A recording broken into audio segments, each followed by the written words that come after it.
I wanted to share my first hearing. Here's a clip of how it ended. Spoiler alert. It's easy to lump all insurance and all PBMs and all pharmacists together, right? Because everyone in this building has had a bad experience. It's easy to lump them all together because pharmacies, PBMs, insurance companies have all merged together. And I just wonder, to legislators who support these unethical acts, would you chalk it up as a bad experience if it was your child's life, or the life of your loved one? Please know that the PBMs, they've merged with, many of the large PBMs have merged with insurance companies, and they own their own mail-order pharmacies that they force patients to. So not only am I the voice, to the patients that I represent, I'm also the mother of a child whose life relies on medications every 12 hours. Within 3 to 4 days after my son's flu symptom, he was... Ma'am, I apologize for interrupting, but I'm not sure that we got your name. Oh, I'm so sorry. And kind of who you represent. I apologize. So, my name's Loretta Bosing, and I am, again, the mother of a patient whose life relies on medications every 12 hours. After starting the petition, I also started a nonprofit, Unite for Safe Medications. It's really about access to medications because that's what's quickly deteriorating across our nation. Thank you. I'm sorry. That's fine. I know when you come here the first time, it's a little unnerving. Yes, I'll get better. Just one deep breath. Thank you. For all your friends. I appreciate it. So within 3 to 4 days after my child's first flu symptom, he was placed on a ventilator. I don't know if you have ever seen a child that close to death, but I hope none of you ever do. I can promise you, if you ever get in that situation, that you will do everything that you can to ensure that your child will never again be in that situation. So he received a liver transplant, and a couple months after his transplant, I decided to try mail-order pharmacy. In Missouri, we were in the middle of a record-breaking heat wave. When I felt that bottle of medications, you think something just isn't right. But you trust that our regulatory systems are protecting us. I gave my child the medications 2 weeks later. He's in the hospital fighting for his life and transplant rejection. So I now know that the mailboxes and the trucks that our medications are being shipped in reach temperatures of 120 to 170 degrees. Here in Missouri on a 90-degree day, my mailbox got 124 degrees. No mother should be forced to put her child's life-saving medications in that condition. So I vowed again to never use mail-order pharmacy unless I could prove that it was safe. But in 2018, I was given no choice. The PBM CVS Caremark, they forced us to the mail-order pharmacy. I'll tell you, their specialty mail-order pharmacies, they're not that special. Again, just 2 weeks after receiving my child's life-saving medications and only a bag on a hot day, his labs elevated again. I know now that my child is by far the only one that's been harmed.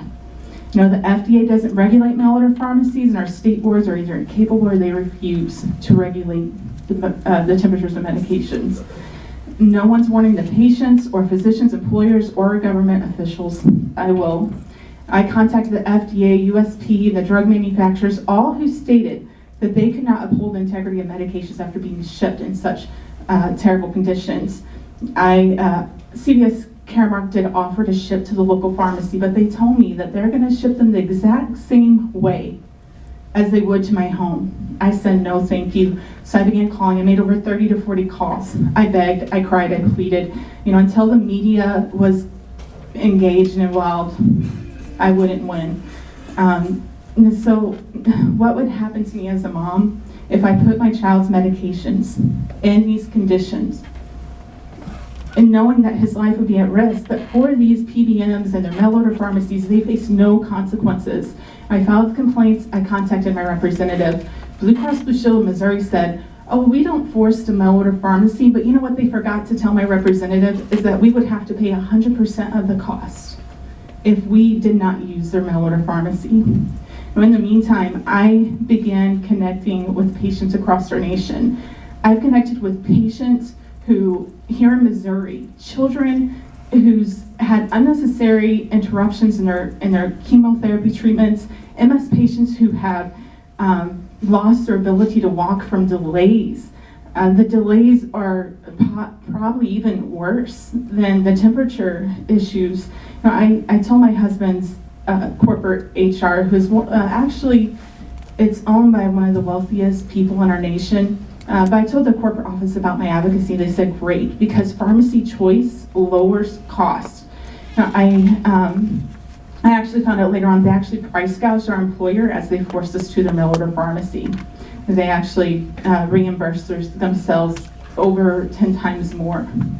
So, you know, this last year it's been a terrifying journey. The cost that our family incurred is $6,000 over the last year out of pocket. Our employer, my son had to have a biopsy, labs, extra medications. They put in $50,000. If my son's liver would have failed, a new transplant would have been $100,000. We have to realize that this loose regulation is costing us. It may not be tracked, but it is costing us. Your constituents today are also being forced to use one-star pharmacies on the Better Business Bureau. CVS Pharmacy, Express Scripts, OptumRx. You know, it's not only, you know, our independent pharmacies that are getting hurt. There's been articles recently showing that they are cutting corners. Their pharmacists are overworked. And one state board of pharmacy sat and watched CVS one day and found over a 9% error rate. Who here would want to be forced to use a pharmacy with a 9% error rate? Because that's what your constituents are being forced to today. So I filed complaints, and time again I was told that although it's unethical, it is not illegal. So my transplant team coordinator states that, you know, it takes multiple faxes and calls for the mail order pharmacy to acknowledge a script. The specialty medications at one time they could just write a script for, we can go downstairs, pick it up in 15 minutes. It's taken 3 to 7 days to receive. You know, instead of being able to just call our local pharmacy. You know, now we have to face long hold times, multiple transfers, dropped calls, and some calls often are answered at a call center offshore, which for our elderly and for patients with communication errors, communication barriers, it creates errors and delays. You know, we rarely get to speak to the same pharmacist. It's as though the PBMs, they just don't value the patient-pharmacist relationship. You know, patients are watching as PBMs claim that they're innocent when it comes to drug costs. You know, when they come up to tell you about how much money that they're saving us, I want you to please remember one thing, well, 2 words actually, gag clauses. You know, they put these gag clauses on our trusted pharmacists knowing that many patients would walk away without their life-saving medication because they didn't know that if they would just pay cash, they would be able to afford the medications because it would be lower than the cost of their copay. It just reminds me of, I have a friend, Sherry. She's recently diagnosed with diabetes.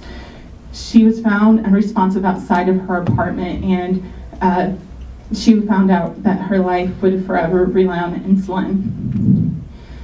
I recently saw Sherry at a family gathering, and she told me that her body was deteriorating because she hasn't been able to afford her life-saving medications. She has insurance, but she's still not able to afford, you know, people like Sherry, they shouldn't have to die because they can't afford their medications. They shouldn't have to go to Mexico, Canada, or use GoodRx. You know, the PBMs, they're getting rebates and they collect fees from manufacturers. Why are patients still paying 100% of the cost when they have insurance if they're getting rebates and fees? And you know, this just isn't right. I urge you today to acknowledge that our local pharmacies have value and that the access to the patients, you know, especially like my son, you know, with the chronic conditions, that pharmacist-patient relationship, it's crucial. And when your life depends on medications, a trusted pharmacist is as critical as choosing a heart surgeon for your heart surgery. You know, many patients in Missouri are now forced to go miles in order to get to the nearest pharmacy. I recently connected with an 83-year-old man who had to drive over an hour because his mail-order pharmacy medications didn't arrive on time. You know, it's time that we acknowledge the obvious. The degrading of pharmaceutical care is having devastating effects on our healthcare system. It couldn't be at a worse time. You know, I share articles each week of pharmacy closures, mostly citing due to the PBM's low reimbursements. I'm sorry, you know, but that's just not okay. When many counties across our nation now have one pharmacy for an entire county.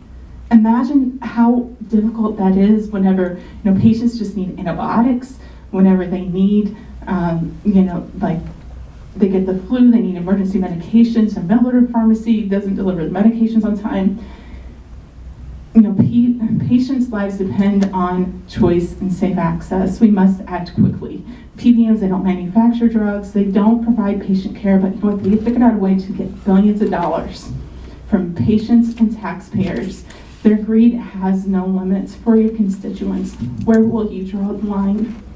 I hope that Missouri will take the same stance as many other states have across our nation to enact legislation to regulate pharmacy benefit manners with almost, or at least, or almost, or with 100% bipartisan support.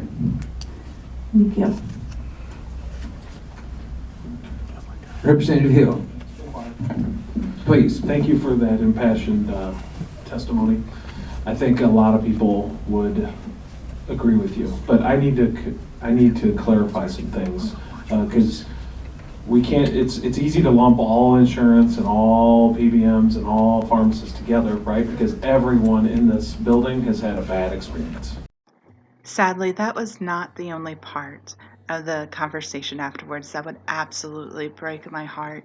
You know what really even hurts more is knowing that if we cannot get the supporters to really begin to get more active, to contact our legislators, to, you know, get behind us and just speak up. You know, if you're healthy, if you're a caregiver, if you're able to do more, please do. We need your voice more now than ever. Thank you so much to our supporters. You can also help by making a donation on our website at www.uniteforsafemedications.com.